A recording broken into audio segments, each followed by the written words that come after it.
సావిత్రి గారి గురించి అమ్మ బాధపడేవారా అప్పట్లో? అంటే అమ్మ సహాయం కూడా చేసేవాళ్ళు దాన్ని. ఆ చిన్నప్పుడు నేనే వెళ్ళి తీసుకెళ్ళి ఇచ్చేవాడిని చాలా వరకు. ఎందుకంటే అందరూ సహాయం చేశారు, అమ్మ కూడా తన వరకు తను సహాయం చేసేది. సావిత్రి గారు కదా సార్? సావిత్రి అవి చెప్పకూడదు ఇప్పుడు జనరల్గా అసలు. అదే బాధేస్తుంది సార్, అంత వెలిగి వాళ్ళ చాలా. సావిత్రి గారి విషయంలో అమ్మకి సావిత్రి గారిని అంత కదా, ఆవిడ కూడా చాలా బాధపడేది. ఎందుకు పిచ్చి పిల్ల అలా చేసుకుంది, పిచ్చి పిల్ల అలా ఇలాగే ఉంటుంది, పిచ్చి పిల్ల అలా చేసుకుంది. పొదుపు గురించి ఏం నేర్పించారు సార్ అమ్మ? ఆవిడే పొదుపు, జనరల్గా ఆవిడే చాలా వరకు పొదుపు. చీరలు నగలు అవి అనవసరంగా కొందు, మంచిగా కొనుక్కుంటుంది, అనవసరంగా కొందు.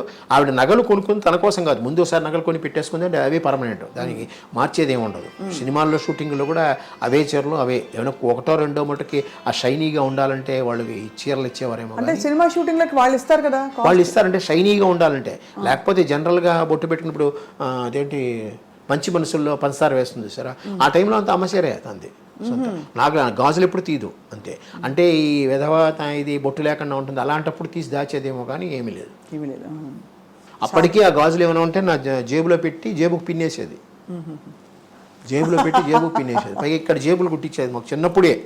అదేదో టికెట్ ప్యాకెట్ అని అంటారు, మాకు పెద్ద జేబులే కుట్టించేది. ఏమైనా ఉంటే దాంట్లో వేసేది. నేను అక్కడే ఉంటాను కదా, అందుకని. అవును, కాపలా అంటే మీకు మీ దగ్గర ఉంటే భద్రంగా ఉంటుంది. భద్రంగా నేను ఒక చోట కూర్చుంటే ఎక్కడికి వెళ్ళను కదా, ఇటు అటో వెళ్తాను. కానీ పైగా అందరూ అమ్మకి తెలిసిన వాళ్ళు, ఈవెన్ లైట్ బాయ్స్ చిన్నవాళ్ళు అందరూ అమ్మకి తెలిసిన వాళ్ళే, అమ్మ దగ్గర తిన్నవాళ్ళే. అందుకని ఎవ్వరు ఏమీ చేయరు. అది ఆవిడే కొన్ని డబ్బులు వచ్చింది అనుకోండి, ఎప్పుడైనా ఎవరైనా క్యాష్ ఇస్తారు, కొంతమంది క్యాష్ ఇస్తారుగా, ఆ క్యాష్ పట్టుకుని నల్లి చిన్నస్వామి చెట్టి ఉన్నారు కదా, నల్లి సిల్క్స్, అక్కడికి వెళ్ళి మామూలు ఆర్డినరీ చీరలు ఉంటాయి చూసారా, అవి దొంతర కొనేసేది. 6, 8, 10 డబ్బులు పెట్టే. పక్కనే టీవీ జ్యువెలరీ ఉండేది టీ నగర్లో, పనగల పార్క్ ఎదురుగుండా. అక్కడ ఈ తాళిబొట్లు చిన్నవి, చిన్న గొలుసులు, ఉంగరాలు అలాంటివి కొని పెట్టేది. ఎప్పుడైనా ఎవరికైనా పెళ్ళిళ్ళు కావాలంటే అది ఇచ్చేసేది. అలాగే చిన్నపిల్లలకి మన క్యాసరీ స్కూల్లో సాధ్యమంతకు చాలామందికి ఆవిడ ఫీజులు ఆవిడే కట్టేది. ఎవరికైనా చాలామంది పుస్తకాలు కొనడం కానీ ఫీజులు కట్టడం అవి నాకు కూడా అలవాటైంది. పైగా నేను ఆ సాయి ఆర్గనైజేషన్లో ఉందని ఆర్గనైజేషన్ ద్వారా నేను చేస్తూ ఉంటాను. అడాప్టింగ్ చిల్డ్రన్స్ అంటారు, ఎడ్యుకేషనల్ అడాప్టింగ్ చిల్డ్రన్స్. ఎంత గొప్ప జీవితం సార్. అమ్మగారు చీర ఏమన్నా ఉందా సార్? చాలా కాలం ఇది కట్టింది, ఇప్పుడు లేదు ప్రస్తుతం. ఒకటి కూడా లేదు సార్? అక్కడికి లేదు, చాలా కాలం తనే కట్టేది. అమ్మగారి జ్ఞాపకం అంటేనే సూర్యకాంతం గారి. అసలు మా అమ్మాయి దగ్గర ఉందేమో ఒక చీర కట్ చేసి, ఇప్పటికీ ఉందనుకుంటా కదా, పాప దగ్గర ఉంది. ఒక చీరని కట్ చేసి రెండు చుడిదార్లు కుట్టించుకుంది. అలా అలా ఉండిపోవాలని. అంటే మా డాక్టర్కి మా మదర్ అంటే చాలా చాలా ఇష్టం. అంటే వీళ్ళిద్దరు చిన్నప్పుడు పుట్టినప్పుడు డైనింగ్ టేబుల్ మీద కూర్చోబెట్టి, కుర్చీలో కూర్చోబెట్టేవారు కాదు, టేబుల్ మీద కూర్చోబెట్టి అన్నం తినిపించేది ఆవిడ. అందుకని మా డాక్టర్కి చాలా బాగా ఇష్టం. ఆ పుస్తకంలో తన వ్యాసం రాసింది, బాగా రాసింది. మామూలుగా అరచేతిని అడ్డు పెట్టుకుని సూర్యకాంతిని ఆపద్దు అని అంటారు కదా డైలాగ్. సో నాకు పేరు పెట్టేసుకుని, చూడండి అరచేతిని అడ్డు పెట్టుకుని సూర్యకాంతాన్ని ఆపలేరు అని అనుకుంటూ ఉంటాం మా ఆఫీసు.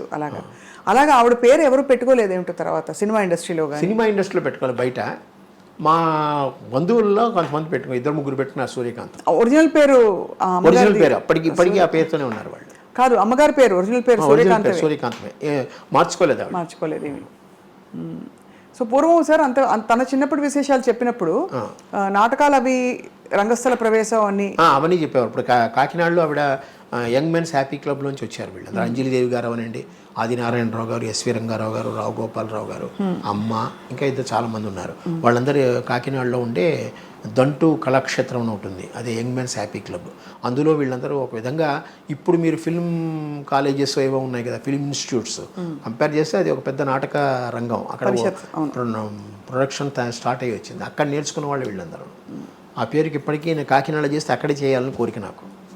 ఎందుకంటే ఆ ఏరియాలో ఉంది, ఇంకా ప్రస్తుతం ఉంది అది, స్టిల్ ఇట్ ఇస్ రన్నింగ్. వాళ్ళకి ఒక మినీ థియేటర్లా ఉంటుందన్నమాట లోపల, నాటక రంగం, ఎయిర్ కండిషనే బాగుంటుంది. అక్కడే చేయాలన్న కోరిక. ఆయన ఒప్పుకుంటే, దంటు భాస్కర్రావు గారు ఉన్నారు, వాళ్ళ మనవడు అనమాట, ఆయన వస్తే అక్కడే చేయాలని కోరిక. చూద్దాం, అక్టోబర్లో అనుకుంటున్నాం. తప్పకుండా జరగాలి మంచి కార్యక్రమాలు. అలాగే మనకి ఈయన చెయ్యొద్దన్నారు ఎవరు, మురళీమోహన్ గారు, మెడ్రాస్లో చేయొద్దు, సినిమా పరిశ్రమ హైదరాబాద్లో ఉన్నప్పుడు హైదరాబాద్లో చేయాలన్నారు.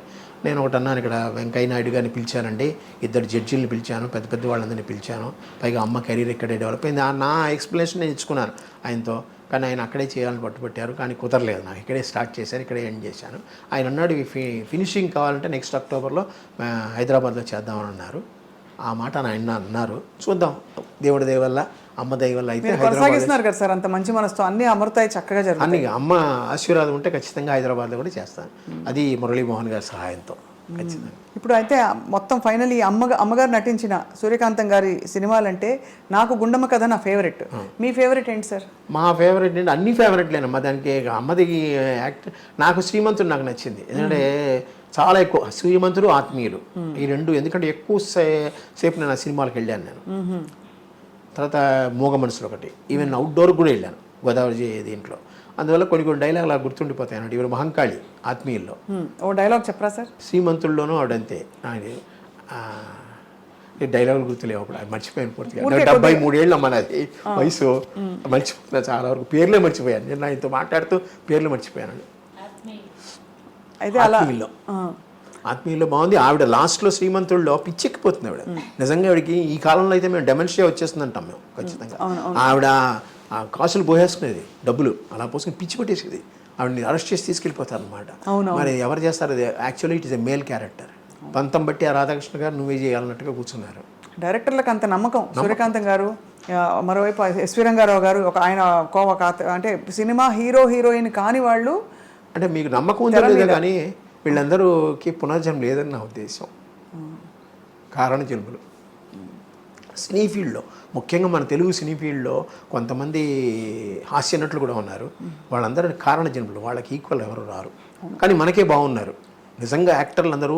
కృష్ణుడిగా వేస్తే ఈయన, తాగుబోతుగా వేస్తే ప్రేమ దీనికి ఆయన, అట్లా ప్రతి ఒక్కటి కృష్ణ గారు ఉండండి, శోభన్ బాబు గారు ఉండండి, వాళ్ళకి ఈక్వల్ ఎక్కడా లేరు. మన మద్రాసులో తమిళనాడులో తీసుకుంటే శివాజీ గణేష్, ఎంజీఆర్ తప్ప ఇంకెవరు లేరు కదా. అవును, రజనీకాంత్, కమలాసన్, దాని తర్వాత ఇంకెవరు ఉన్నారు మీరు చెప్పండి? ఎంతమంది వస్తున్నారు, రాలేదు కాదు.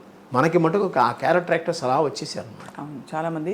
కానీ సూర్యకాంతం గారి పాత్రని భర్తీ చేసేవాళ్ళు రాలేదు. అటువంటి గొప్ప పాత్రలు అంటే మనకి అంత సహజంగా కనిపించే పాత్రలు లేరు. ఇప్పుడు అత్తగారు కొంచెం డామినేటింగ్ అత్తగారు చూపించినా కూడా ఆవిడ చాలా యంగ్గా, చాలా మోడర్న్గా అలా చూపిస్తున్నారు తప్ప అమ్మతనం కనిపించట్లేదు. లేదు, క్రూయల్టీ ఎక్కువ చూపిస్తున్నారు, విలనిజం ఎక్కువ. అదే ఆ హాస్యము, కొంచెం మైల్డ్ విలని అన్ని కలగలిసిన పాత్ర ఎవరంటే ఒక సూర్యకాంతం గారికే చెల్లింది.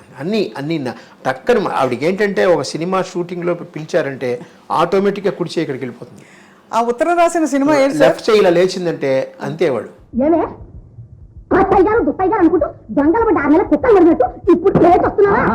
ఈ రెండు ఆ ముక్కు తిప్పడం కానీ, కళ్ళు తిప్పడం కానీ, మాట విరుపు కానీ అవన్నీ టకటక వచ్చేస్తాయి ఆవిడకి.